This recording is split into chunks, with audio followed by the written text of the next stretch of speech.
Bonjour et bienvenue. Le message qui va suivre vous est présenté par Impact Centre Chrétien Église de Lille. Nous croyons qu'en l'écoutant, vous serez édifiés, encouragés, transformés et propulsés comme une flèche vers votre destinée en Christ. Nous vous souhaitons une excellente écoute et que Dieu vous bénisse. Ce matin, nous n'allons pas aller plus loin. Nous allons rester dans les traces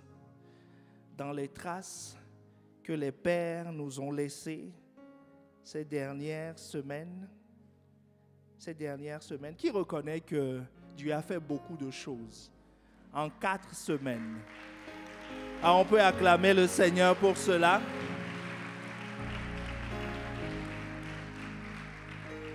En 4 semaines, Dieu a accompli de grandes choses pour nous.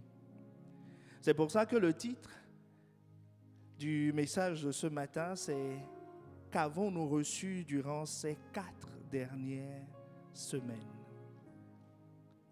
Tu peux demander à tes voisins, qu'as-tu reçu durant ces 4 dernières semaines?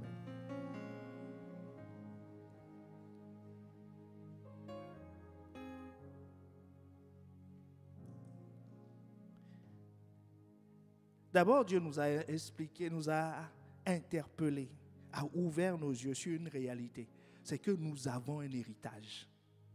Tu as un héritage. Parce que si tu ne le sais pas, tu peux hériter de plusieurs millions d'euros. Si tu ne le sais pas, tu n'iras jamais réclamer.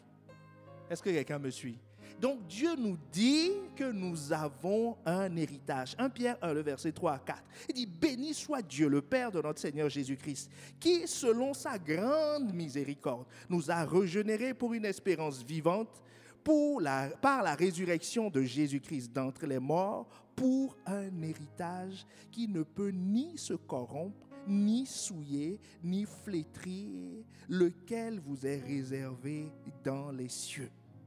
Et ce qui est magnifique, c'est que l'héritage qui nous est réservé, c'est ce que Dieu a de meilleur. Que quelqu'un me dise Amen. C'est ce que Dieu a de meilleur. Qu'est-ce qu'il a de meilleur? C'est le Saint-Esprit. Matthieu 12, le verset 28 nous dit, « Mais si ce n'est pas l'Esprit de Dieu que je chasse les démons, le royaume de Dieu est donc venu vers vous. » Et comme l'a dit son serviteur, le pasteur Yvan, il a dit, l'héritage, c'est le royaume.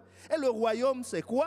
Romains 14, verset 17, « Car le royaume de Dieu, ce n'est pas le manger et le boire. » Donc ce n'est pas une maison, ce n'est pas un habillement, ce n'est pas un compte que Dieu réserve.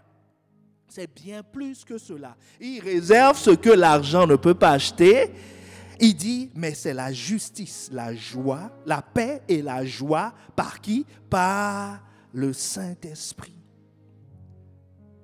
Et nous avions compris que cet héritage est réservé aux fils, pas aux esclaves, pas à ceux qui sont dans la maison. Le tout, ce n'est pas d'être dans la maison, c'est d'être enfant de Dieu. Et comme pasteur Yvan nous l'expliquait encore dimanche dernier, pour dominer, il faut que celui qui est plus grand que celui qui est dans le monde vienne habiter où? En toi. Et il vient habiter en qui? En celui qui est un enfant.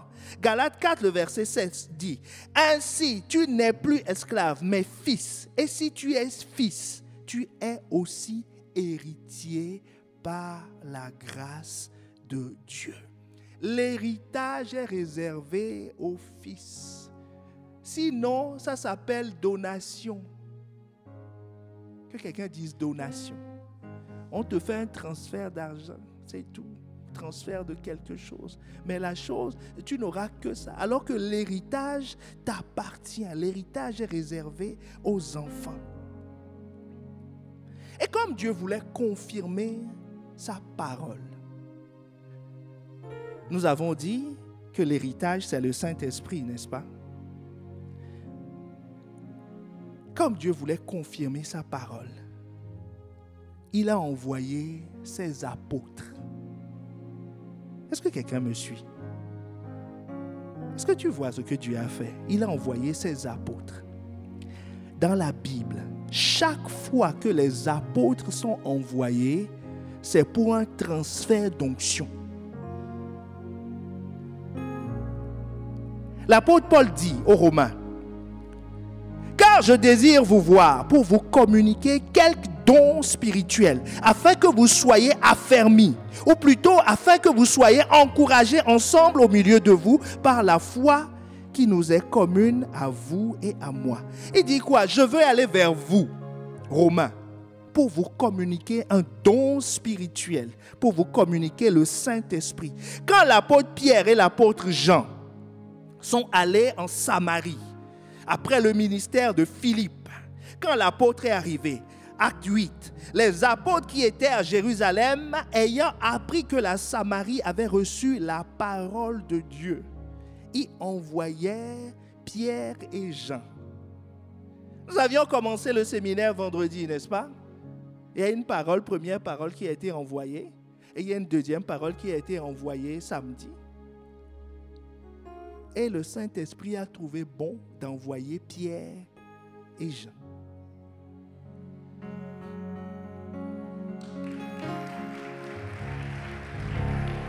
Pour confirmer sa parole, pour nous transférer l'héritage. L'héritage qui est quoi? Le Saint-Esprit. Verset 15. Ceux-ci arrivés chez les Samaritains. Notre Pierre et notre Jean, c'est qui? Pasteur Yvan et pasteur Yves. Est-ce que quelqu'un me suit? Ceux-ci arrivés chez les Samaritains prièrent pour eux. Est-ce que ça s'est passé ou pas? Nous sommes en train de suivre les Écritures. On voit si les choses se passent exactement comme l'Écriture l'a noté. Prière pour eux, afin qu'ils reçussent le Saint-Esprit. Donc, ce qui s'est passé, c'est un transfert d'Esprit Saint. Et comme pasteur Yvan disait, d'Esprit Saint et de puissance. D'Esprit Saint et de puissance. La même chose s'est produite chez Corneille. L'apôtre est arrivé, l'apôtre Pierre. Et la Bible dit quoi? Au verset 44 de Acte 10. Comme Pierre prononçait encore ces mots, le Saint-Esprit descendit sur tous ceux qui écoutaient la parole. Et tous les fidèles circoncis qui étaient venus avec Pierre furent étonnés de ce que le don du Saint-Esprit était aussi répandu sur qui? Sur les païens. C'est-à-dire ceux sur qui on ne comptait pas, ceux qui étaient à côté de la plaque, selon les circoncis qui étaient là. Sur eux, le Saint-Esprit s'est répandu. Et c'est ce que nous avons vécu. Vous savez, nous sommes reconnaissants pour ce que Dieu a fait. Parce que ce jour-là, nous avions chanté « L'Éternel est bon », n'est-ce pas? Et j'avais... Qui veut savoir les dessous de l'affaire? Et j'avais donné ce chant à Impact Célébration peut-être 4 semaines plus tôt, en leur disant ce jour-là, parce que ce n'était pas prévu que Pasteur Yvan vienne. Donc on allait commencer le message avec ce chant. Comme ce matin, on a chanté Alpha et Oméga. Et puis, donc on a suivi le programme comme prévu. Et c'est quand je montais que j'ai réalisé que ce chant est prophétique. Enfin, au moment où c'était annoncé, c'est prophétique. Et que ce que nous sommes en train de vivre, nous sommes en train de vivre en direct, en live, la bonté manifestée de Dieu. Parce que ce 29 septembre, se passaient simultanément les 3 textes que je viens de vous lire. Pierre et Jean en Samarie, Pierre chez Corneille, l'apôtre Paul chez les Romains. 3 témoins qui attestent que Dieu est en train de faire quelque chose. Oh, j'espère que tu as compris que Dieu est bon pour nous. L'Éternel est bon. bon. L'Éternel est bon. L'Éternel est bon. Il est bon pour moi. L'Éternel est bon. Il est bon. Il est bon. Il est bon. Il est bon pour nous. Est-ce que quelqu'un me suit?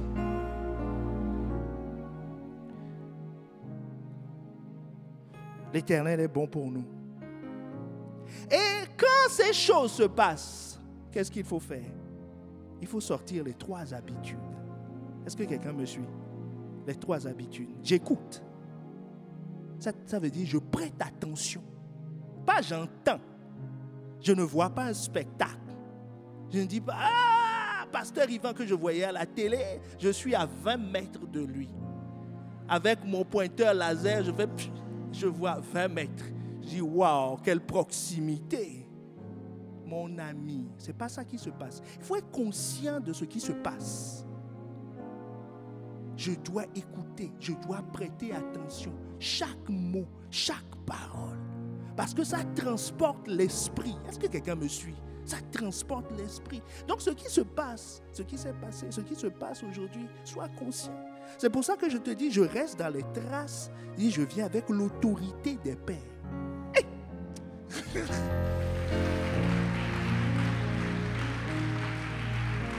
Pour poursuivre le travail, pour rester dans la même dynamique, nous n'allons pas sortir des sentiers tracés.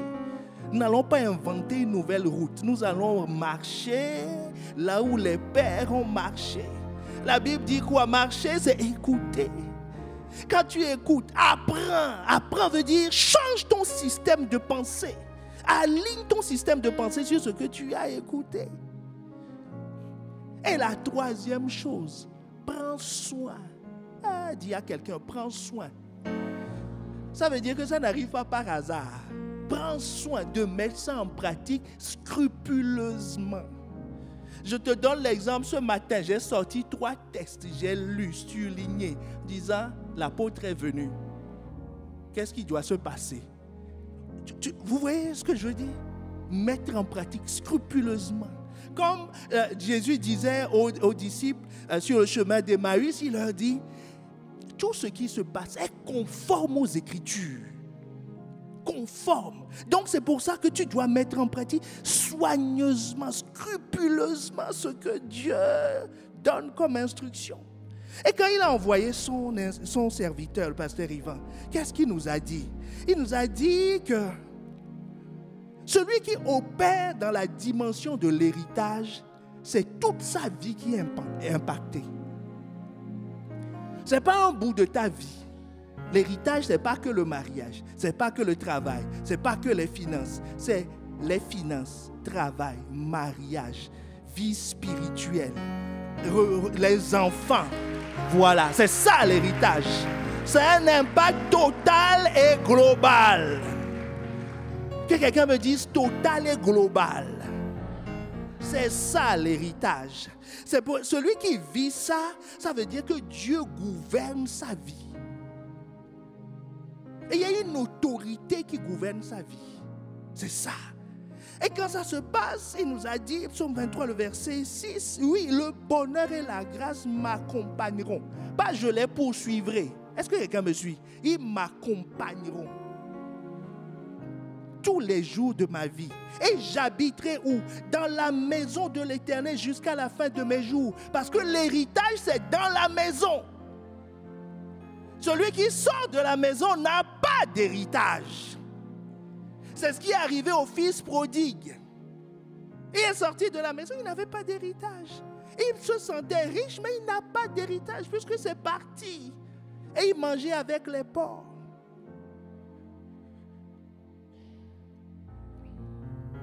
Et quand Dieu gouverne une vie, nous a-t-il dit, la prière n'est pas la première des choses, n'est pas la seule chose, mais elle permet d'avoir, c'est-à-dire prier tout le temps. C'est bien, mais il faut prier, il faut parler à Dieu. Mais il s'agit d'une prière efficace. Efficace dans quel sens? Ça te permet de recevoir des instructions auxquelles tu dois obéir. Est-ce que quelqu'un me suit? Des instructions auxquelles tu dois obéir. Et c'est comme ça que le surnaturel divin devient possible. Comment Moïse a partagé la mer Rouge en deux? Par une instruction. On lui a dit, lève le bâton. Quel est le lien de lever le bâton et qu'une mer se partage? C'est la puissance de Dieu. C'est l'obéissance à une instruction. Et il nous a dit que Dieu ne fait pas de favoritisme. Dieu ne fait pas de favoritisme. Nous pouvons tous hériter. Et nous allons tous hériter. Tout dépend de toi.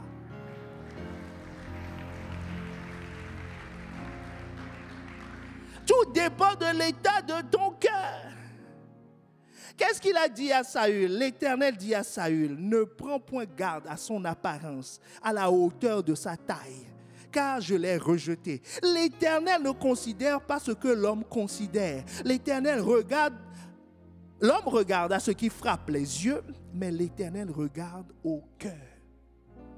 Bien-aimé, c'est ton cœur qui va te qualifier ou te disqualifier pour l'héritage.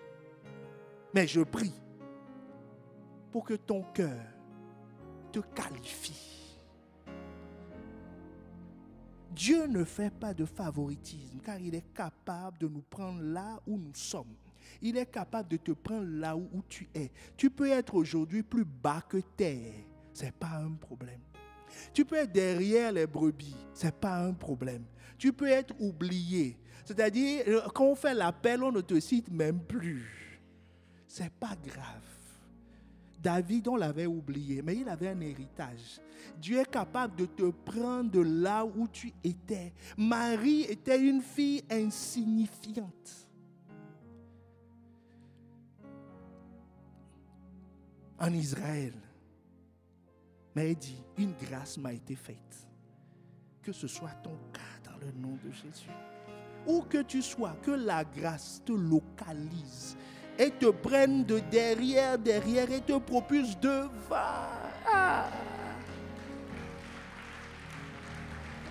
C'est pour ça qu'il te dit dans Luc 12, le verset 32, ne crains point, petit troupeau, car votre Père a trouvé bon de vous donner le royaume. Et ensuite, Dieu a envoyé son serviteur, pasteur Yves, qui est venu nous parler de l'œuvre achevée de la croix. L'œuvre achevée de la croix. Si l'héritage, c'est le Saint-Esprit, est-ce que tu me suis? Si l'héritage, c'est le Saint-Esprit, avant que l'Esprit n'arrive, il faut qu'il y ait un travail de purification du cœur de l'homme. Parce que son nom, c'est le Saint-Esprit. Est-ce que quelqu'un me suit? C'est le Saint-Esprit. Donc, Jésus est passé avant. Le Christ est passé avant. C'est ce qu'il nous a expliqué. Sans l'œuvre achevée de la croix, si Christ n'était pas mort, jamais le Saint-Esprit ne peut venir en l'homme. Parce qu'il l'a quitté depuis le jardin, il n'est jamais revenu en l'homme. Mais Éphésiens 2,13 nous dit, mais maintenant, que quelqu'un dise maintenant, en Jésus-Christ, vous qui étiez jadis éloignés, vous avez été rapprochés par qui? Par le sang de Christ.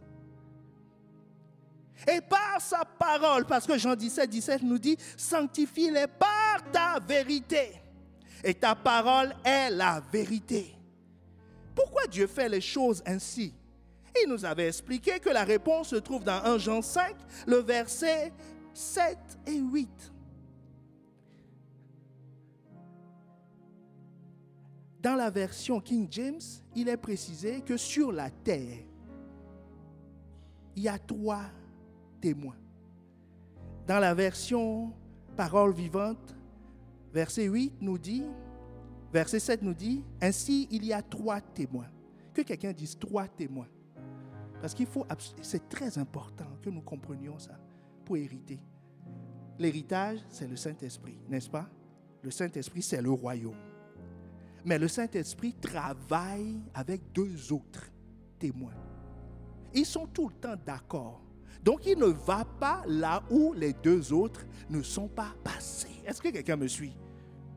Et Pasteur Yves nous a expliqué que l'Esprit, l'eau et le sang, les 3 d'un commun accord attestent la même vérité, à savoir que Jésus est le Christ, le Fils de Dieu devenu vrai homme.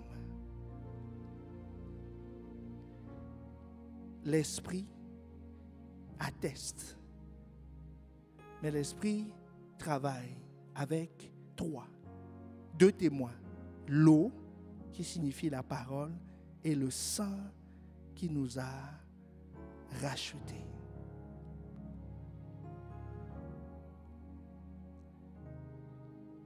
Il y a 3 choses qui doivent être actives dans ta vie, qui doivent être actives dans ma vie, en permanence, pour nous conduire à l'héritage. L'œuvre de l'eau, l'œuvre du sang, d'abord le sang, l'eau et l'esprit. Rentrer dans son héritage, c'est être conduit par le Saint-Esprit. Parce que ton héritage se trouve où? Dans les lieux célestes. Est-ce que tu connais les lieux célestes? Tu sais où c'est caché? Qui va te conduire là-bas? C'est l'Esprit. C'est l'Esprit qui nous conduit. C'est l'Esprit qui nous révèle les projets de Dieu. C'est l'Esprit qui nous révèle les intentions de Dieu. C'est l'Esprit qui nous parle de ces choses. Dans 1 Corinthiens 2.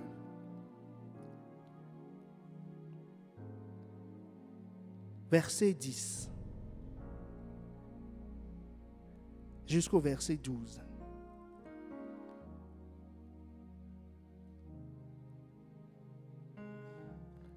Nous allons commencer à partir du verset 9. Bien-aimé, il y a quelque chose d'extraordinaire qui t'attend.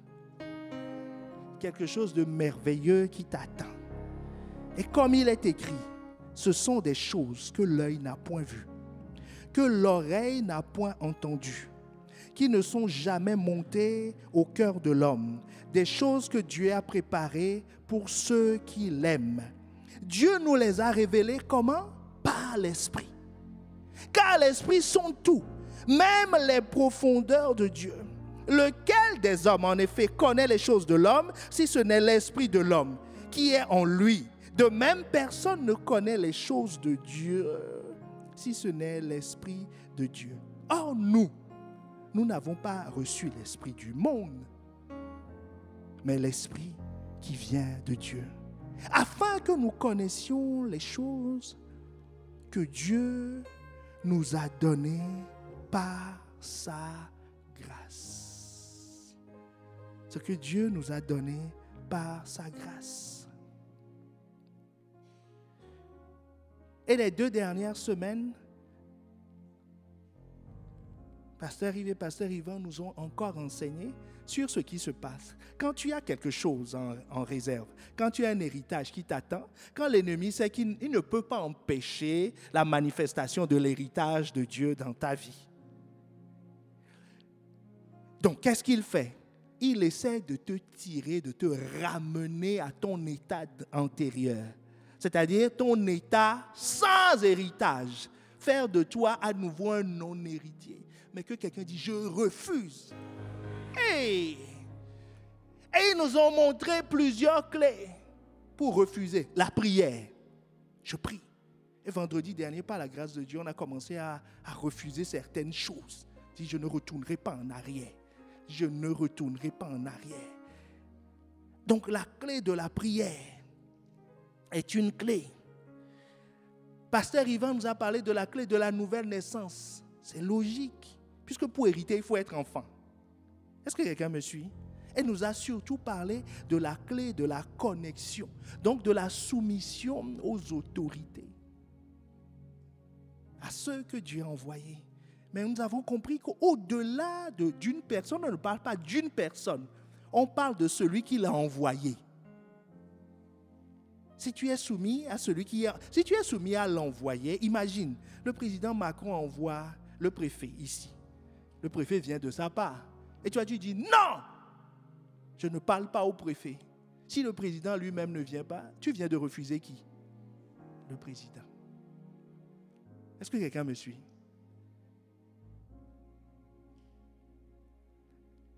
Ce matin, nous allons continuer sur la même lancée. Nous allons prendre l'exemple d'un jeune homme qui est venu chercher l'héritage auprès de Dieu, auprès de Jésus. Nous trouvons son histoire dans Matthieu 19, le verset 16 à 24. Cette histoire est juste pour illustrer l'accès à l'héritage. Est-ce que quelqu'un me suit? Accéder à l'héritage. Pour que tout ce qu'on a dit, tu puisses partir avec une synthèse dans ta tête. Parce que maintenant, ça doit devenir des habitudes, un style de vie. On ne peut pas être héritier le matin et autre chose le soir. On est en permanence héritier.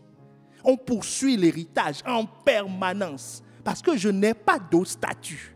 Je suis héritier. Et ce jeune homme est venu voir Jésus.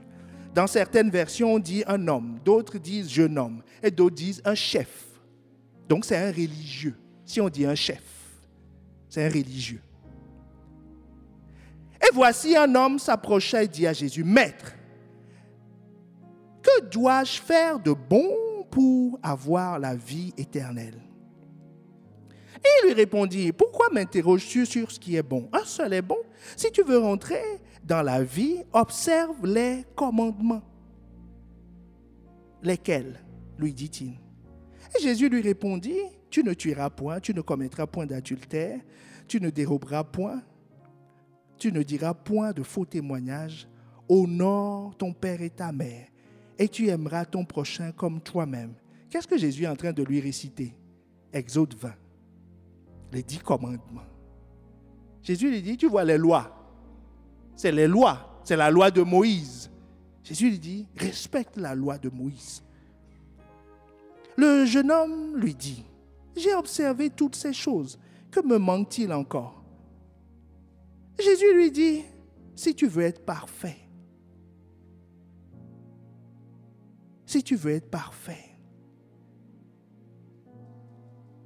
va vends tout ce que tu possèdes. Donne-le aux pauvres et tu auras un trésor dans le ciel.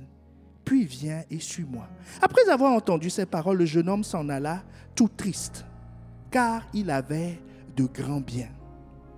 Jésus dit à ses disciples, je vous le dis en vérité, un riche entrera difficilement dans le royaume des cieux. Je vous le dis encore, il est plus facile à un chameau de passer par le trou d'une aiguille. Est-ce que tu vois la scène?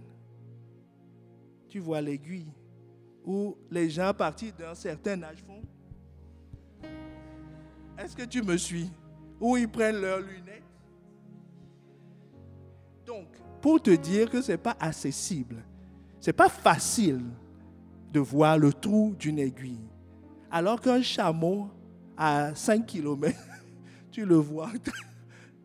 À 1 km, tu le vois venir. Est-ce que quelqu'un me suit? Jésus dit qu'il est plus facile à ce chameau de passer par ce trou-là. Hein?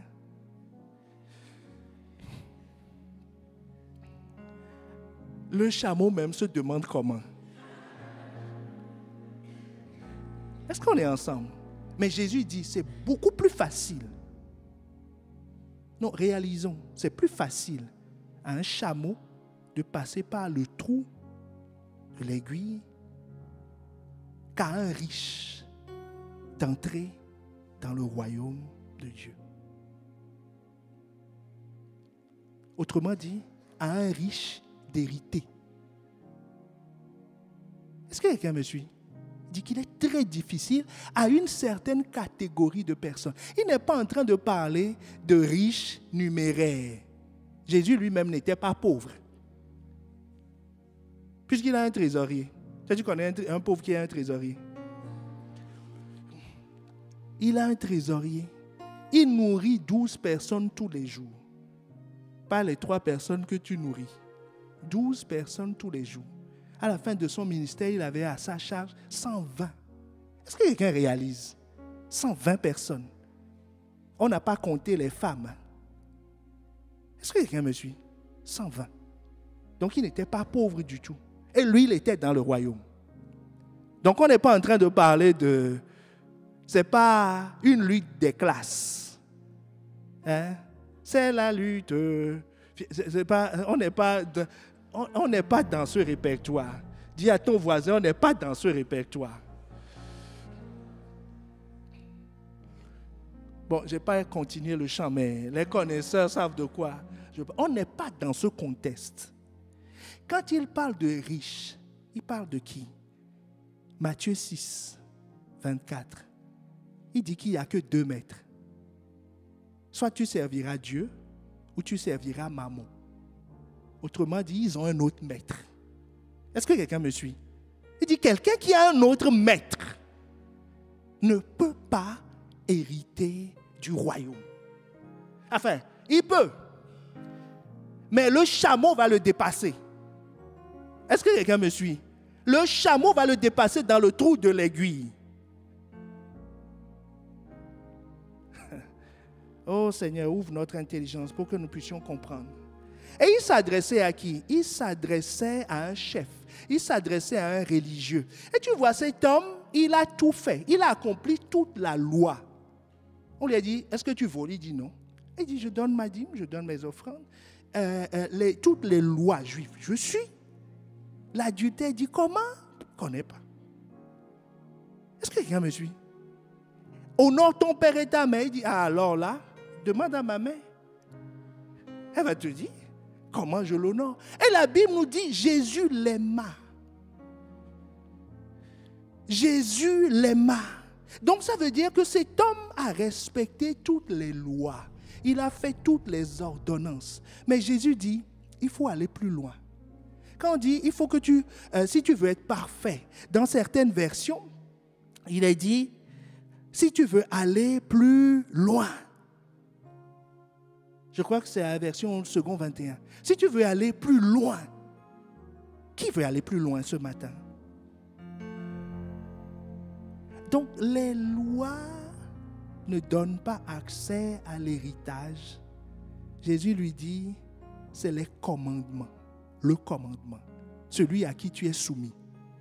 Est-ce que quelqu'un me suit? Celui à qui tu es soumis. Puisque Jésus lui dit une chose, il dit, va vendre. Comme ça, tu n'auras plus rien. Quelle est la seule condition qu'on lui donne à laquelle il ne veut pas obéir? Viens et suis-moi. Viens et dépends de moi. Viens et dépends de Dieu. Oh, est-ce que quelqu'un me suit? C'est la seule condition à laquelle il ne veut pas répondre. Parce que tu sais, il faut distinguer commandement, loi et ordonnance. Deutéronome 6, verset 1 à 2. Deutéronome 6, verset 1 à 2.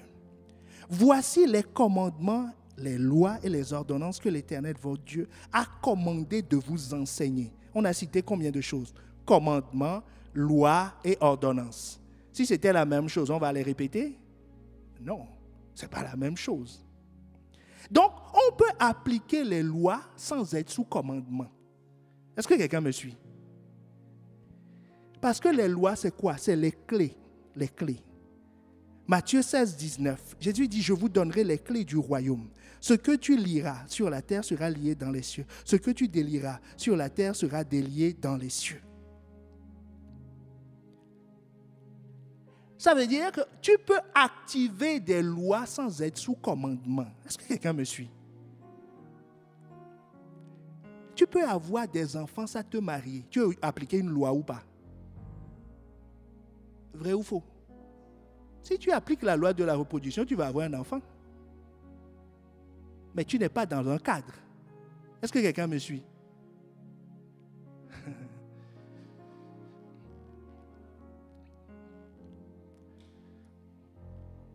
Tu peux pratiquer la loi de l'intimité hors du mariage. Vrai ou faux? Est-ce que vous ne deviendrez pas une seule chair pour autant? Ben, bien sûr. Puisque c'est une loi.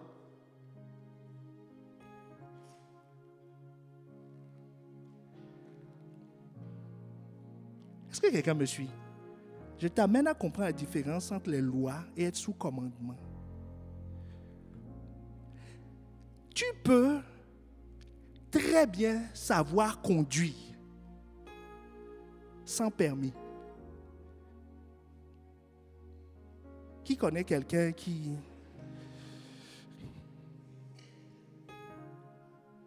Donc, tu peux même mieux conduire que le policier qui va t'arrêter. Espère en conduite.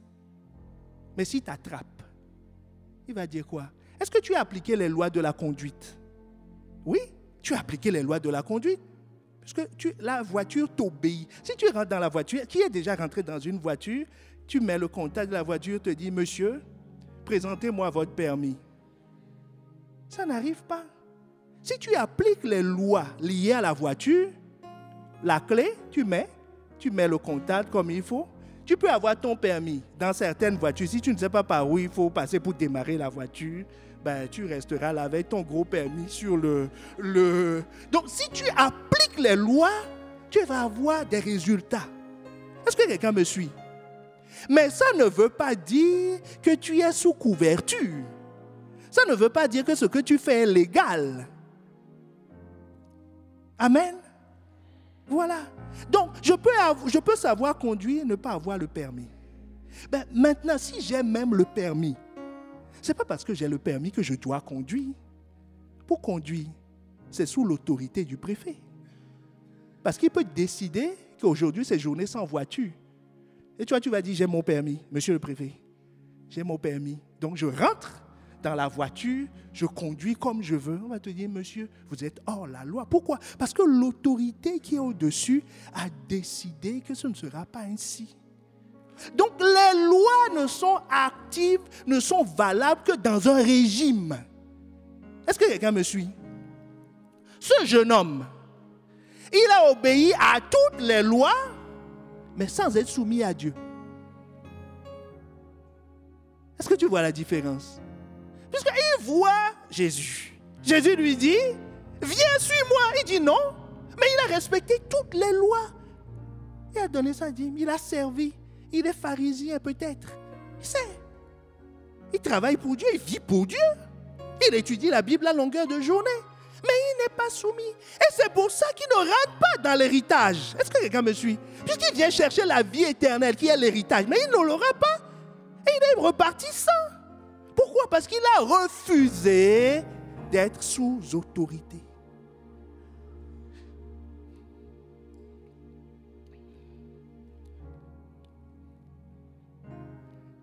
Dans le pays de l'héritage, quand tu vas arriver dans ton héritage, sur le territoire, les lois peuvent activer les choses. Mais pour que la nature produise du fruit, pour que la stérilité fuit, il faut être sous commandement. Ils doivent reconnaître en toi l'image de Dieu. Celui qui est sous commandement est à l'image d'eux. Celui que le président a envoyé, il peut être un enfant. S'il a une lettre d'accréditation, quand il arrive, il doit avoir toutes les considérations liées à son rang. Est-ce que tu vois l'importance du commandement?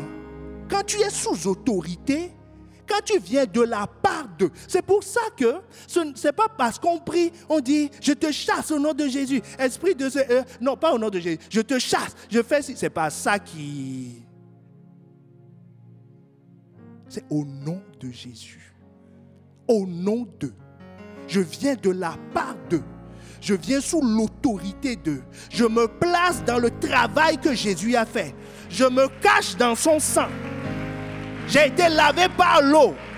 Quand je me présente, c'est ce que les fils de Séva n'ont pas compris. Là, ils ont vu quelques démoniaques, ils ont vu Paul dire, au nom de Jésus, je te chasse. Donc eux aussi, ils sont venus dire, au nom de Jésus. Le démon dit, mais attends, toi aussi, qui t'a envoyé?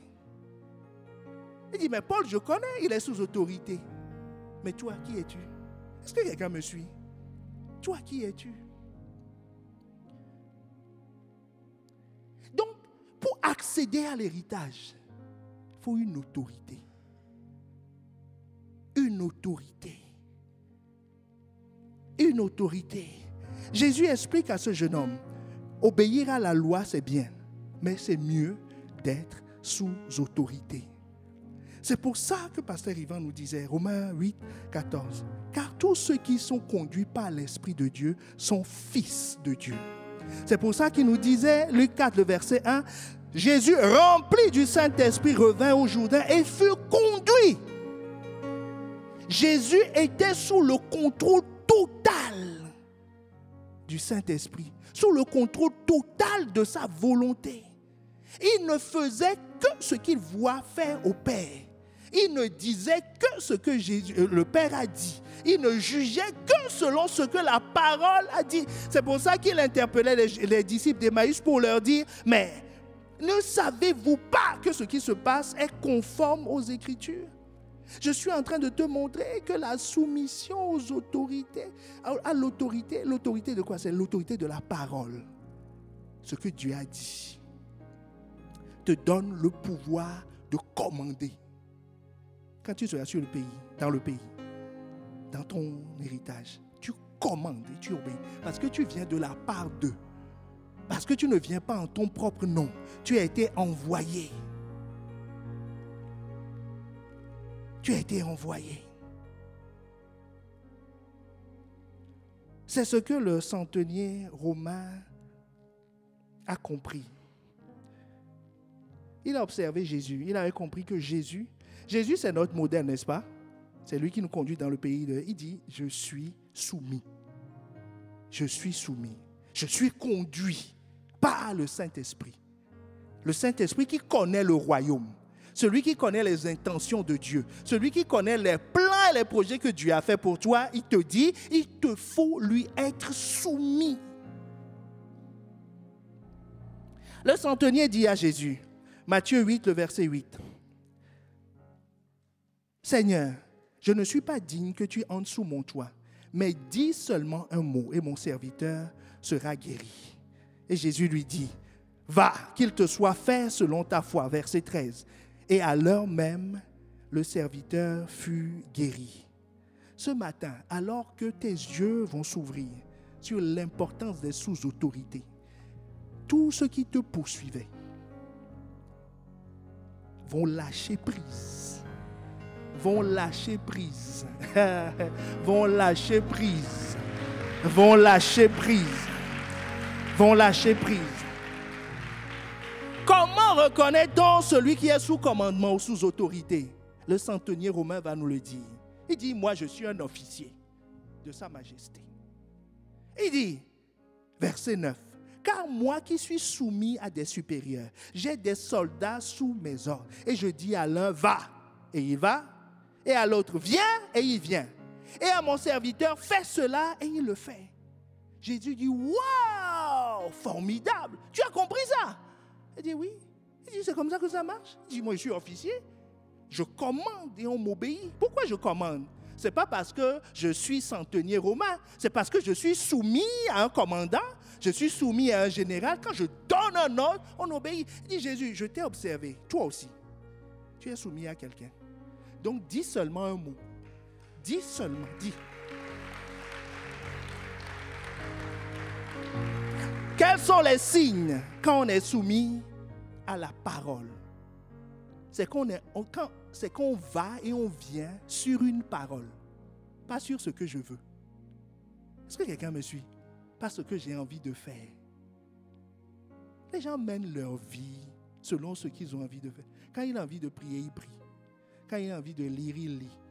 Quand il a un problème, il fait comme il a envie de faire. Autrement dit, il ne va jamais sur une parole, il ne revient jamais sur une parole autre que la sienne. Est-ce que quelqu'un me suit? Ou une autre parole que celle de Dieu. Mais tu te rappelles, Jésus a expliqué que celui qui est riche, c'est-à-dire qu'il y a un autre maître, ne peut pas hériter du royaume. Il est plus facile à un chameau de rentrer que lui de rentrer dans le royaume. Comme un chameau, un gros chameau avec 2 bosses va le dépasser dans le tour de l'aiguille.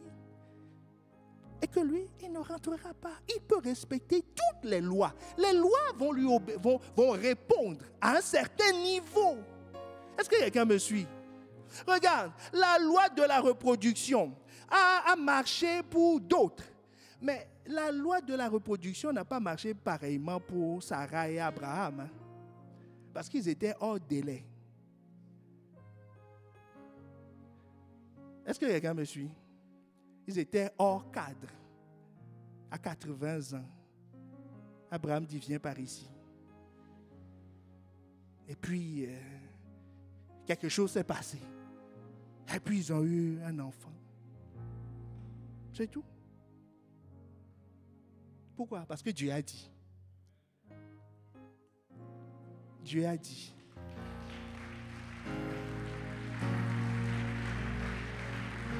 Qu'à cause de ta soumission à la parole de Dieu, que les choses qui sont hors cadre soient réactivées.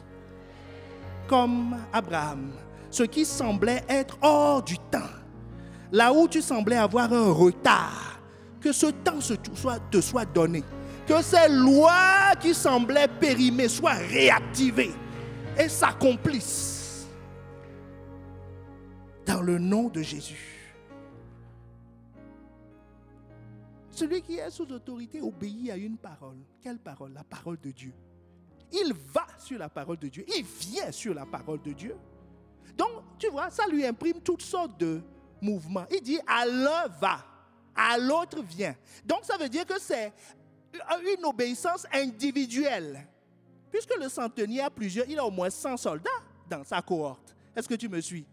Donc, il peut dire, allez, hey, toi là, avance. Et dit, hey, toi, recule. Donc, c'est pas l'obéissance, cette obéissance dont on parle n'est pas collective. Cette soumission n'est pas collective. Ce n'est pas du tout collectif. Est-ce que tu me suis? C'est individuel. Dit à l'un, va. À l'autre, viens. L'autre ne va pas dire, mais pourquoi l'autre va et moi je dois... On dit, hey, soumis ou pas soumis? Est-ce que quelqu'un me suit? Ça veut dire que ce n'est pas une trajectoire de groupe. Le groupe évolue, mais c'est une trajectoire individuelle. Tu dois être soumis dans ta vie, dans ton cœur. Et la soumission, dans tous les cas, c'est un cadre. Parce que l'un va, l'autre vient. Ils font quoi? Ils marchent. Donc, ils font tous la même activité. Tous ceux qui sont soumis à la même autorité vivent les mêmes choses. Dans l'église, nous allons vivre les mêmes choses. Mais de façon, par des chemins, mais nous allons vivre la même réalité. Le résultat sera le même. Est-ce que quelqu'un me suit? Premier signe, il est soumis à une parole. Soumis à une parole. Deuxième signe de celui qui est soumis, il reconnaît ceux qui sont sous le même commandement. Est-ce que quelqu'un me suit? Il reconnaît ceux qui sont sous le même commandement. Écoutez ce que Jésus dit. Jean 8, le verset 42.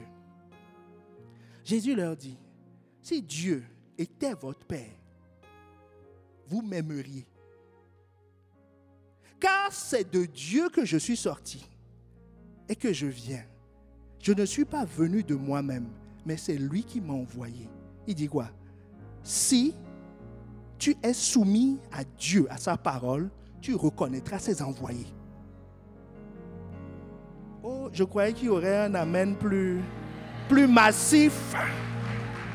Ou bien, je répète, si Jésus dit, Jean 8, 42, si Dieu est ton Père, si tu es soumis à Dieu, tu seras soumis à ses envoyés.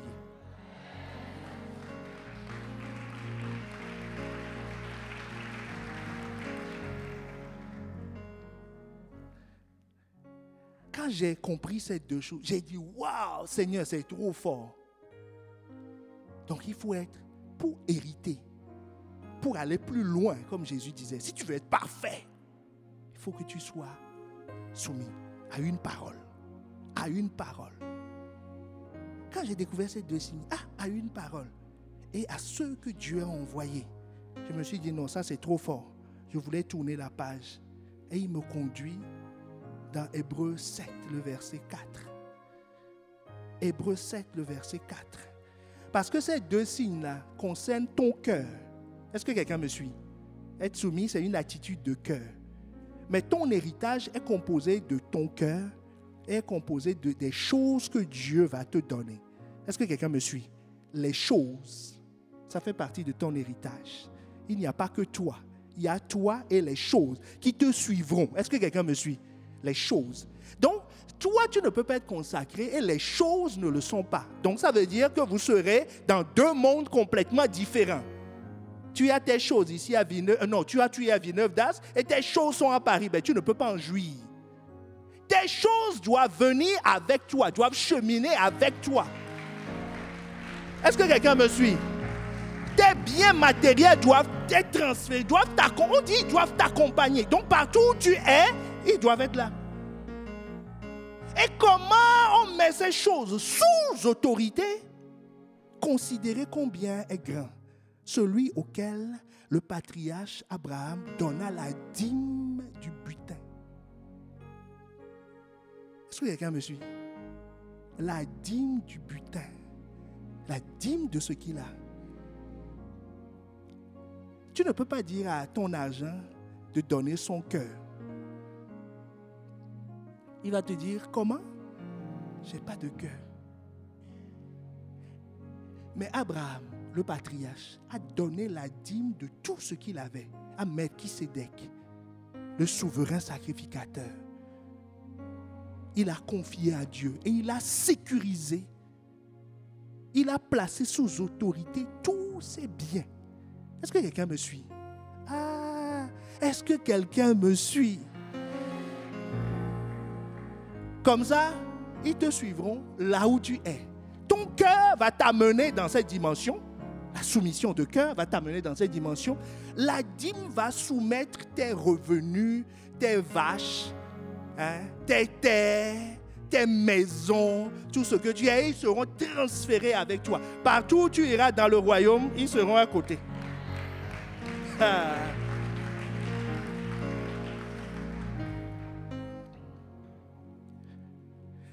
Qu'est-ce que nous sommes en train de voir? Parce que la condition première pour hériter, c'est de quitter. Genèse 12, versets 1 à 2. C'est ce que nous sommes en train de voir. C'est les chemins que les pères ont tracés. C'est ce que Pasteur Yves nous a expliqué. C'est pour ça qu'on a prié ici de 22h jusqu'à 1h du matin. C'est ça le thème. Quitter. Parce que si tu ne quittes pas, si tu hérites déjà dans une autre maison, tu ne peux pas hériter dans la maison. Vous voyez le jeune homme dont on parle, il héritait déjà dans ses biens avec son banquier. Il dit, je veux la vie éternelle. Jésus lui dit, laisse l'autre héritage et viens, suis-moi. Il dit, non. Non, je veux les deux. Je veux mes richesses et je veux la vie éternelle. Jésus dit, qu'allons-nous faire? Il dit, si c'est comme ça, je me fâche, je pars. Croyant que Jésus va dire, oh, toi aussi, pourquoi tu te fâches comme ça? Reviens, on va trouver un arrangement. Pendant qu'il partait là, Jésus se retourne et dit, parle à Pierre. Donc, il lui a tourné le dos. Il lui a tourné le dos. Et il dit, Pierre, voilà une leçon. Tu comprends? Riche comme ça, il ne peut pas hériter.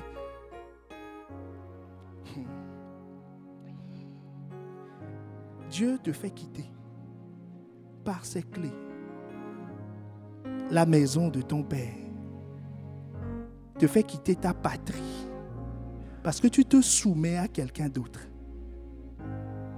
pour hériter dans sa maison. Si tu ne te soumets pas, tu vas avoir. Allons seulement. Vous savez, Jésus est venu, le sang de Jésus a coulé pour cette situation. Le sang de Jésus n'a pas coulé que pour les adultères, vous voyez, ce jeune homme, il n'a rien fait de tout ça. quelqu'un se dit, oui, quand on parle de ça, je ne sais pas à qui il parle, mais moi, en tout cas, moi, je ne fais rien de tout ça. Alléluia, gloire à Dieu. Mais si tu veux aller plus loin, Jésus dit, va avant tout ce que tu as et place-toi sous mon autorité. Sous mon autorité. Les gens ne sont soumis à aucune autorité. Il va d'église en église, de réunion de prière en réunion selon ses besoins. Il obéit qu'à sa voix. Il va, il vient à sa voix. Il ne peut citer personne. Quand je dis personne, je commence par la Bible. Hein. On n'est pas en train de parler de pouvoir d'homme. Est-ce que quelqu'un me suit? Auquel il obéit. Lui-même, il le sait. Il le sait. Jésus est venu pour cette catégorie de personnes. Et cette catégorie de personnes, c'est nous tous. Dis à ton voisin, tu es dedans. Ne regarde pas son visage. Hein. Dis-lui, je sais que tu es dedans. Tu sais pourquoi je dis tu es dedans? Ce n'est pas moi qui dis, c'est la parole de Dieu qui le dit. Ésaïe 53, le verset 6. Je suis en train de t'amener pour que tu comprennes comment Dieu va te qualifier pour l'héritage. Pour que ça soit plus facile pour toi qu'un chameau. Notre concurrent, c'est le chameau maintenant. Qui va rentrer plus vite que le chameau? Que quelqu'un dise, c'est moi. Hey! Quand je plonge là, directement dans le royaume.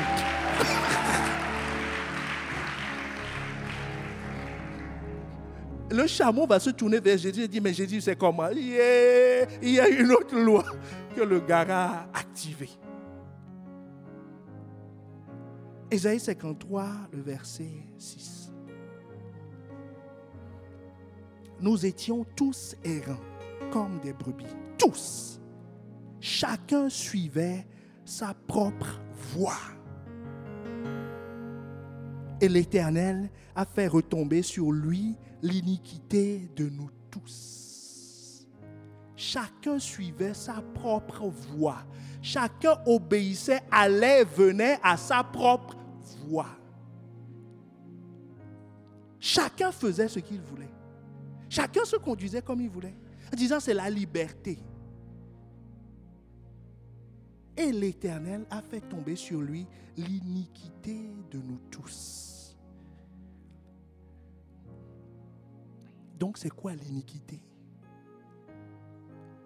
L'iniquité, c'est de suivre sa propre voie. Et ça nous concerne tous. Et Christ est mort pour ceux qui ont une iniquité. Bien-aimé, Christ est mort pour que nous puissions quitter l'iniquité. Celui qui suit sa propre voie est une personne qui n'est pas sous autorité. La Bible appelle cela iniquité. Vous savez ce que c'est que l'iniquité? L'iniquité, c'est le péché, plus les conséquences du péché. Est-ce qu'on est ensemble? C'est le péché, puisqu'on parle de péché et d'iniquité. Donc ça aussi, ça veut dire que c'est deux choses différentes. L'iniquité, c'est le péché, plus les conséquences du péché.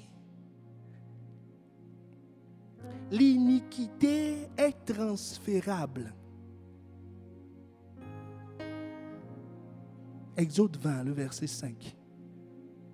Bien-aimés, que le Seigneur ouvre notre entendement. Parce que vous connaîtrez la vérité. Vous expérimenterez la vérité. Et la vérité vous affranchira. Exode 20, le verset 5. Tu te prosternes, tu ne te prosterneras point devant elle. Tu ne les serviras point. Tu ne serviras pas d'autres dieux. Quand Jésus est venu sur terre, le diable lui a fait cette proposition. Est-ce que quelqu'un me suit? Il lui a fait cette proposition. Il dit, tu veux ces choses? Tu veux l'or et l'argent? Tu veux le royaume? Prosterne-toi. Commets une iniquité. Mets-toi sous mon autorité. Tu auras ces choses. Jésus dit non. Jésus lui cite Deutéronome que tu ne te prosterneras pas. Tu ne te soumettras à aucune autre autorité si ce n'est l'autorité de Dieu. Que c'est pour lui, c'est en lui que je vais hériter. Dieu dit, je suis un Dieu jaloux qui punit l'iniquité des pères sur les enfants jusqu'à la 3e et la 4e génération de ceux qui me haïssent. L'iniquité est transférable. Est-ce que quelqu'un me suit? Les fautes de tes pères, si tu te revendiques de cette maison, vous comprenez pourquoi Dieu dit à Abraham, quitte. Quitte. Sinon, si tu es 2e génération, tu es dedans. 3e génération, tu es dedans. 4e génération, tu es dedans. Complètement dedans. Et l'ennemi s'arrange à ce que, au plus tard à la 4e génération, que les mêmes fautes soient commises. Que les mêmes péchés soient pour relancer le contrat pour 4 générations. Ainsi de suite, ainsi de suite, ainsi de suite. C'est pour ça qu'on voit des choses qui se reproduisent. Papa rebelle, enfant rebelle. C'est reparti pour la 5e génération à partir de lui. Est-ce que quelqu'un me suit? De génération en génération. De génération. Pour reporter la malédiction. Dieu dit, je punis. Et ça disqualifie pour l'héritage. Vous voyez ce que le jeune homme a vécu, hein? Ça disqualifie pour l'héritage. Deutéronome 25, le verset 16. Car quiconque fait ces choses, quiconque commet une iniquité, est en abomination à l'Éternel ton Dieu. Comment tu vas hériter si tu es en abomination? Est-ce que quelqu'un voit le piège? L'iniquité disqualifie jusqu'à 4 générations. C'est pour ça que, tant que l'iniquité n'est pas arrivée à son comble, Abraham ne pouvait pas hériter. Genèse 15, verset 16. À la 4e génération, ils reviendront ici. C'est pour ça que Dieu les a envoyés en Égypte. Car l'iniquité des Amoréens n'est pas encore arrivée à son comble. Bien-aimé, l'iniquité, ne pas être sous l'autorité de la parole de Dieu, a des conséquences terribles.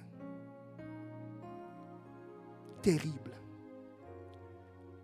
Il disqualifie pour le ministère. Élie, le sacrificateur Élie, qui a fait naître Samuel, le prophète, a été disqualifié. Pourquoi? Parce que ses enfants couchaient avec les femmes dans le temple. Il le savait. Il n'a pas jugé. Il a désobéi. Dieu lui a dit, à perpétuité, ta génération sera maudite. Est-ce que quelqu'un me suit? Il a perdu le sacerdoce. L'iniquité éloigne de Dieu. On a distingué 2 catégories. L'iniquité peut avoir pour source tes actes. Est-ce que quelqu'un me suit? Mais ça peut avoir pour source les actes des générations qui sont au-dessus de toi, jusqu'à la 4e génération. Est-ce que quelqu'un me suit? L'iniquité a empêché Simon de connaître Dieu. Donc l'iniquité empêche, certains ont des luttes dans leur vie spirituelle. Aujourd'hui, il ne peut pas se poser quelque part et être enseigné. Il change tout le temps. Il est rebelle tout le temps aux autorités. Il est ceci. Ce n'est pas de sa faute, c'est une génération au-dessus. Simon était un magicien. Il était un magicien en Samarie, connu en Samarie. Philippe est venu à prêcher Christ. Tout le monde s'est converti, y compris Simon. Et quand tu vois son histoire, je crois que Simon était très proche de Philippe. Faisait partie du board, enfin de l'équipe rapprochée du pasteur Philippe. Est-ce que quelqu'un me suit? Les apôtres sont venus pour imposer les mains, transférer l'Esprit Saint, comme on l'a vu tout à l'heure. Et ce jour-là, Simon se lève et va voir Pierre. Lui qui a vu l'œuvre du Saint-Esprit. Est-ce que quelqu'un me suit? Il était en première position pour voir comment le Saint-Esprit opérait, agissait, quelle révérence il fallait avoir pour le Saint-Esprit. Simon se lève et va voir Pierre, l'apôtre Pierre, pour lui dire, je vais te donner de l'argent. Et tu vas transférer l'onction. L'apôtre Pierre dit quoi? Quoi? Qu'est-ce que tu viens de dire? Je veux me donner de l'argent? La suite, on ne peut pas la décrire. C'était le mauvais jouet, la mauvaise parole. Mais maintenant, l'apôtre Pierre nous explique les raisons de ce qui lui est arrivé. Car je vois, Acte 8, 23, que tu es dans un fiel amer et dans les liens de l'iniquité. Est-ce que quelqu'un me suit? Ce matin, les liens de l'iniquité qui t'empêchent de prospérer, qui t'empêchent de croire en Dieu, qui t'empêchent de reconnaître, de révérer le Saint-Esprit, qui t'empêchent d'avancer, qui t'empêchent, ce matin, ces liens seront brisés au nom de Jésus. Tu ne seras pas disqualifié comme Simon. Tu ne seras pas là en train de ramer tout le temps en disant « Non, je ne sais pas pourquoi je n'arrive pas à prier, je suis bien motivé. Mais il n'y a que des catastrophes qui arrivent dans ma vie. » C'est attraper des malédictions alors qu'il était près de Philippe, l'homme d'onction qui opérait en Samarie. Il était qualifié pour être le prochain apôtre qui va être envoyé quelque part. Il a été disqualifié. Pourquoi? L'apôtre Pierre dit à cause des liens de l'iniquité.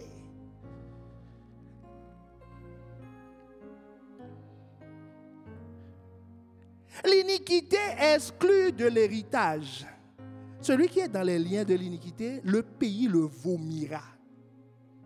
Lévitique 18, 25. Le pays a été souillé. Je punirai son iniquité, le pays vomira ses habitants. C'est-à-dire, on met les lois, mais on obtient peu. Est-ce que quelqu'un me suit? Quand Adam et Ève ont quitté l'autorité de la parole, ont désobéi, quand ils sont partis, ils travaillaient toujours, ils cultivaient toujours la terre, mais la terre donne peu.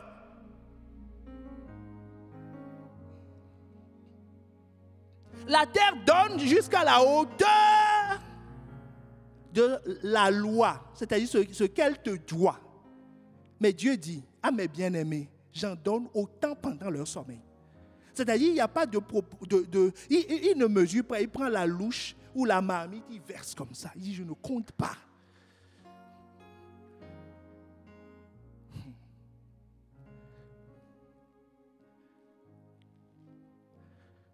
Celui qui est sous le lien de l'iniquité est les lois de Dieu. Est Dieu, n'aime pas Dieu. Nombre 15, 31. Il a méprisé la parole de l'Éternel. Il a violé son commandement. Celui-là sera retranché. Il portera la peine de son iniquité. L'iniquité impacte toute une vie. Psaume 31, le verset 10. Ma vie se consume dans la douleur, mes années dans le soupir. Ma force est épuisée à cause de quoi? De mon iniquité. Et mes os dépérissent. Est-ce que quelqu'un voit les conséquences? Mes os dépérissent. C'est-à-dire à l'intérieur de moi, je ne suis pas bien. Je ne suis pas bien. Je ne suis pas bien. Ça rend malheureux.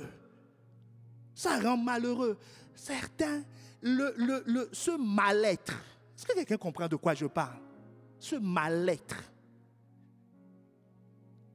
peut être la conséquence de l'iniquité.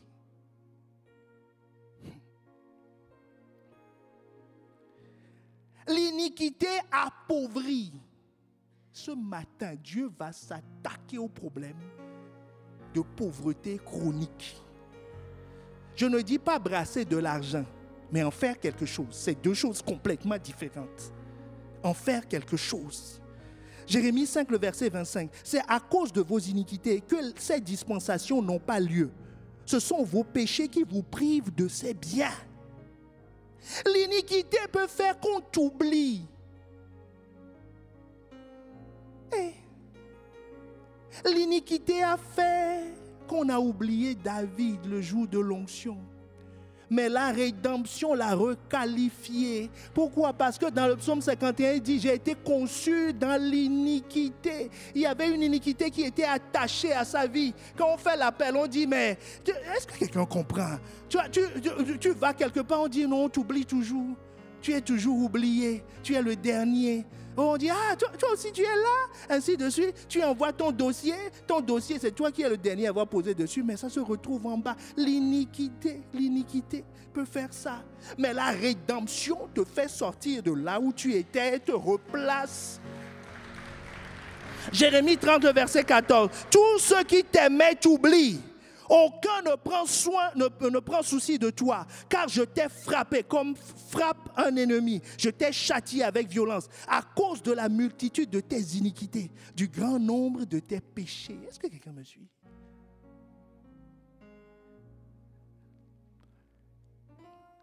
L'iniquité est un lien puissant entre la maison de ton père et toi. Exode 34, le verset 7. Qui conserve son amour jusqu'à 1000 générations, qui pardonne l'iniquité, la rébellion, le péché, mais qui ne tient point le coupable pour innocent, qui punit l'iniquité des pères sur les enfants et sur les enfants des enfants jusqu'à la 3e, 4e génération. Donc ça veut dire jusqu'à la 3e, 4e génération, il y a un lien. Vous êtes connectés. Est-ce que quelqu'un me suit? L'iniquité est un puissant lien. Donc, si c'est un puissant lien, ça veut dire que si Christ ne règle pas le problème de l'iniquité, ce qu'il a dit à Abraham, Genèse 12, verset 1 à 2, l'Éternel dit à Abraham, va-t'en de ton pays, de ta patrie, de la maison de ton père, dans le pays que je te montrerai. Je ferai de toi une grande nation, je te bénirai, je rendrai ton nom grand et tu seras une source de bénédiction. S'il ne quitte pas la maison de son père, il ne pourra pas.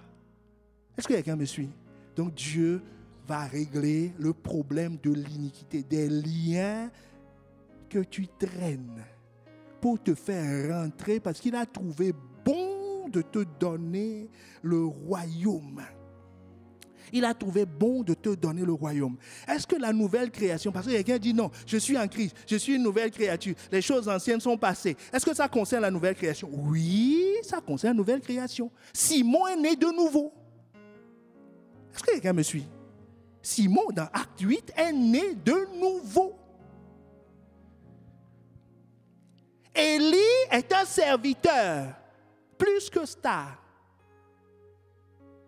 Il servait, il travaillait activement pour le royaume. Il était souverain sacrificateur. Mais l'iniquité opérait dans sa vie.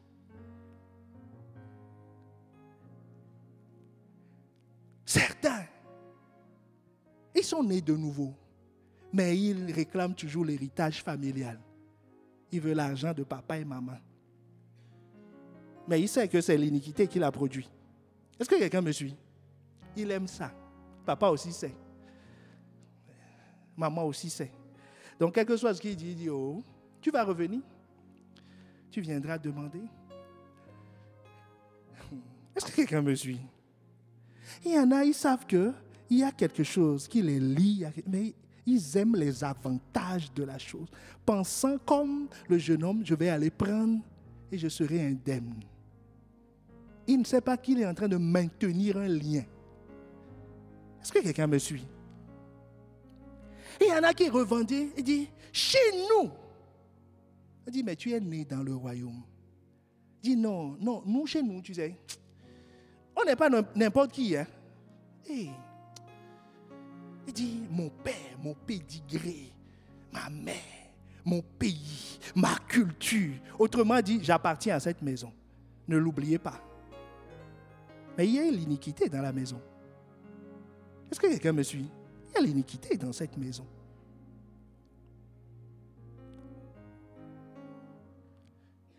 Oh, est-ce que quelqu'un reçoit quelque chose? Jésus dit, Marc 7, le verset 9, vous anéantissez fort bien le commandement de Dieu pour garder votre tradition. Donc la question, c'est à quelle tradition tu es soumis? Matthieu 15, verset 6, il dit, vous annulez ainsi la parole au profit de votre tradition. C'est-à-dire, vous vous mettez sous l'autorité de votre tradition au lieu de vous mettre sous l'autorité de la parole de Dieu. Mais ça ne se produira plus au nom de Jésus.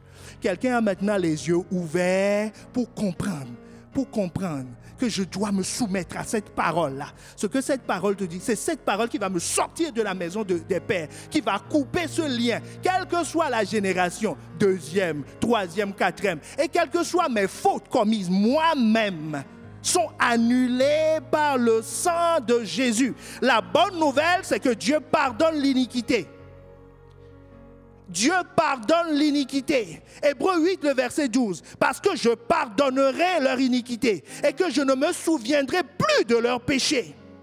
Psaume 32, le verset 5. Je t'ai fait connaître mon péché. Je n'ai point caché mon iniquité. J'ai dit, j'avouerai mes transgressions à l'Éternel. Tu as effacé la peine de mon péché. Le psaume 103, le verset 3. C'est lui qui pardonne toutes tes iniquités et qui guérit tes maladie. L'Esprit de Dieu est ici. Ce matin, le sang est disponible pour couler et te racheter des iniquités. Laver, couper les liens pour que tu sois affranchi, pour que tu puisses hériter, bénéficier, ne pas vivre les mêmes histoires, ne pas voir les mêmes choses. Il te dit qu'il est capable de te bénir. Donc tu n'as pas besoin d'aller prendre quelque chose dans cette maison pour vivre. Celui qui t'a appelé est capable de prendre soin de toi. Il a dit à Isaac, ne va pas en Égypte, ne retourne pas là-bas, reste ici, sème à Guéra. C'est-à-dire sème, soumets tes biens et tu verras, je te bénirai. Et cette année-là, il a semé et il a eu au centuple. Et il est sorti des histoires de son père. Parce que pour la même situation, son père a attrapé Agar. Mais dans la vie d'Isaac, il n'y a plus Agar. Pour la même histoire, son père a menti. Lui, il a commencé à mentir, il s'est arrêté. Pourquoi? Parce que la rédemption, ça préfigurait ce que Jésus allait faire pour nous. Et ce que Jésus va faire pour toi aujourd'hui. Qu'est-ce qu'il faut faire? 1 Jean 1, le verset 9 nous dit, si nous confessons nos péchés, il est fidèle et juste pour nous pardonner et nous purifier de toute iniquité. On a dit toutes. On n'a pas dit certaines iniquités. Toutes. Ça veut dire que les iniquités de mes pères peuvent être annulées par la confession. Mes propres iniquités peuvent être annulées par la confession. On a dit toute iniquité, quelle que soit la gamme d'iniquité, quel que soit le péché, aussi horrible soit-il, Jésus, la Bible me dit, si nous confessons nos péchés, il est fidèle et juste pour nous les pardonner et pour nous purifier de toute iniquité. Comment il va le faire? À cause du sang. À cause du sang. Ce n'est pas la peine de se lever et de dire non, moi je ne ferai pas comme mon père, je ne ferai pas comme ma mère. Oh. Il faut que le sang te rachète. Sinon tu n'as aucun pouvoir. Dieu a dit, c'est jusqu'à la 4e génération. Donc tu ne peux pas te sortir par tes efforts. Le jeune homme l'a essayé, hein? Il n'a jamais commis l'adultère, il n'a jamais volé, il n'a fait quoi? Mais il n'a pas hérité. Et il faut plaider le sang. Tite 2, le verset 14. Qui s'est donné lui-même pour nous, afin de nous racheter de toute iniquité et de se faire un peuple qui lui appartienne, purifié pour lui et zélé pour les bonnes œuvres. Racheté de toute iniquité. Racheté de toute iniquité. Mais c'est réservé à qui? À ceux qui sont humbles, ceux qui reconnaissent, ceux qui acceptent. Ceux qui acceptent. Parce que ça paraît tellement simple. On dit tout ce qui arrive là, juste en disant, je reconnais que Christ est mort, qu'il a donné sa vie pour moi. C'est tout. Je reconnais ça et puis le sang, son sang me lave de tout. Il dit oui, c'est aussi simple que ça. tout ce que Jésus a demandé au jeune homme, viens et suis-moi. Est-ce que c'est compliqué ça? Viens et suis-moi. Il dit, si tu fais ça, tu vas hériter de la vie éternelle. Oh, que Dieu t'accorde la grâce de l'humilité. La grâce de l'humilité pour accepter cette vérité simple qui nous a rachetés par son sang de toute iniquité. Donc, première étape, je confesse. Et nous allons confesser ce matin. On dit toute iniquité. Tu vas confesser non seulement les tiens, mais les ceux de tes parents. Dis, Seigneur, je demande pardon pour eux. Pardon pour eux. Que ton sang soit activé. Que ton sang soit activé. Et la deuxième chose, je plaide le sang. Je plaide le sang. Je plaide le sang. Tu as dit, afin de nous racheter de toute iniquité. Afin de nous racheter de toute iniquité. Donc, Seigneur, fais-le. Fais ton œuvre. Et la troisième étape, il faut changer de manière de vivre en se mettant sous l'autorité de la parole pour ne pas recommettre les mêmes choses qui vont relancer la machine. Est-ce que quelqu'un me suit? Il faut se soumettre à l'autorité de la parole. 1 Jean 5, le verset 18, nous le savons, tous ceux qui sont nés de Dieu ne commettent plus de péché. Est-ce qu'il leur arrive de temps en temps de commettre un péché? Oui, mais ils ne sont pas pécheurs professionnels. Leur système de pensée, cette fois le juste tombe, cette fois il se relève, il ne reste pas couché. Est-ce que quelqu'un me suit? Il se relève. C'est-à-dire, il ne reste pas dans cet état. En effet, le Fils de Dieu les protège et le mauvais ne peut pas les toucher. Si tu es enfant de Dieu, tu es caché en Jésus. Son sang, le diable ne peut pas te toucher. Le diable ne peut pas te toucher. Hey!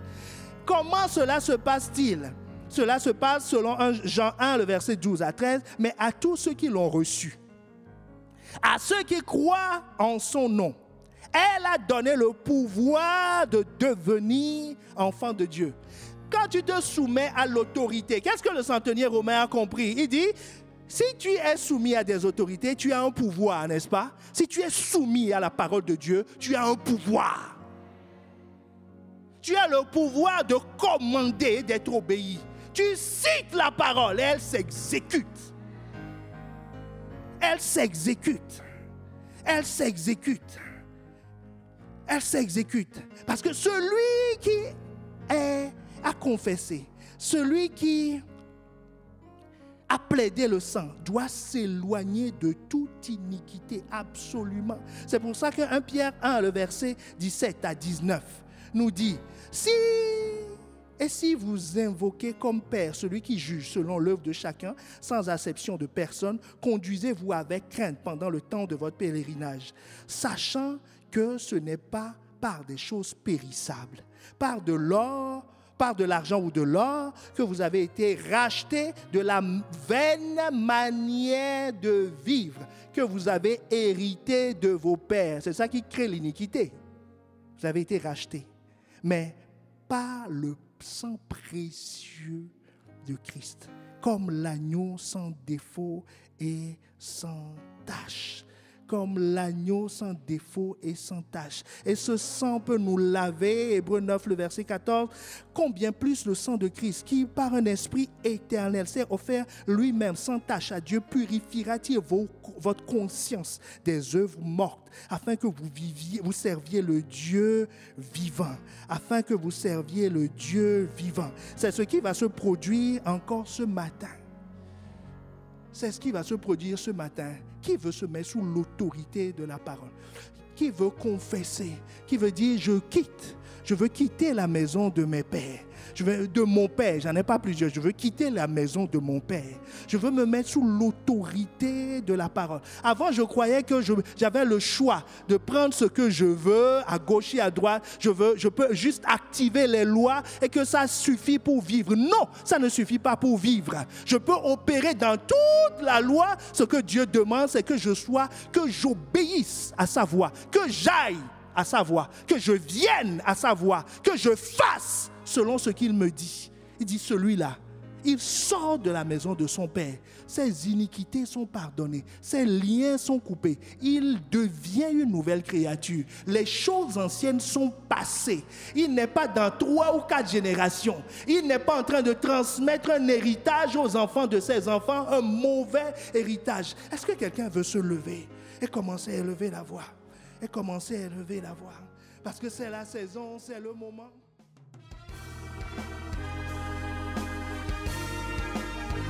Nous espérons vivement que vous avez été édifiés par ce message. Pour en savoir plus sur notre Église, rendez-vous sur notre page Facebook Impact Centre Chrétien-Campus Lille ou téléphonez-nous au 33 7 83 88 23 16. À très bientôt et que Dieu vous bénisse.